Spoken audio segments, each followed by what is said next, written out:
Et alors, toute la question, c'est de savoir quels sont les facteurs dans la sélection naturelle qui ont amené petit à petit à cette chose bizarre qu'est de marcher sur deux jambes. Nous sommes les seuls mammifères à marcher comme ça sur deux jambes.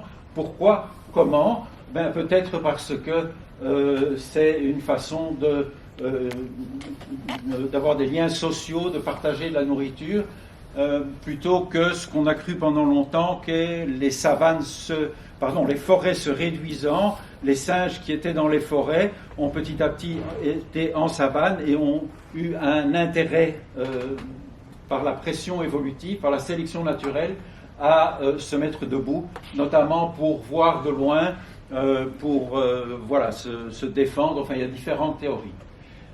Le bipédisme est effectivement un mode de locomotion bizarre. Si vous regardez ce que ça donne entre un singe et un homme, vous voyez que nous, quand nous marchons comme ça, de façon beaucoup plus droite, et le dessus de notre corps bouge relativement peu, alors qu'un chimpanzé, je ne vais pas essayer d'imiter, je ne suis pas très doué, mais un chimpanzé, quand il marche, il y a beaucoup plus de parties de son corps qui entrent en mouvement. Alors, évidemment, le fait que l'on marche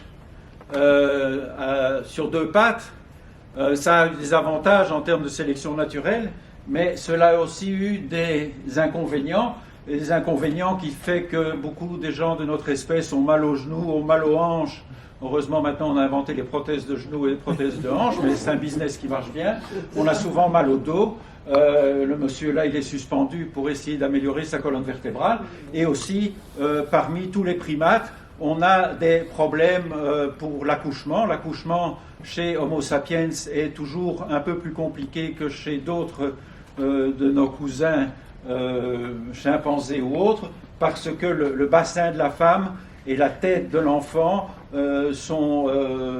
ça passe, mais ça passe tout juste, et ça donne des complications, et c'est ce que cette photo un peu dramatique, quand je la montrais à mes étudiants, certaines étaient dégoûtées de faire des enfants, mais ça c'est une autre histoire.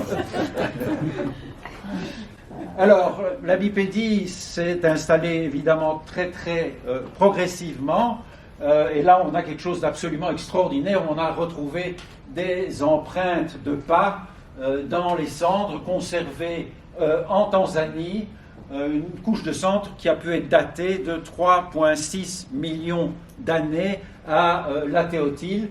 C'est une espèce inconnue, ce n'est pas un Australopithecus, mais c'était quelque chose qui devait ressembler à ça, soit un homme un mâle et une femelle, soit une femelle avec un juvénile, avec un jeune, qui ont laissé cette trace de pas que l'on retrouve datée autant de millions d'années. C'est tout à fait extraordinaire. Alors donc les avantages de la station debout en savane, ce serait éventuellement de voir au loin les dangers et de pouvoir se repérer et repérer plus facilement la nourriture.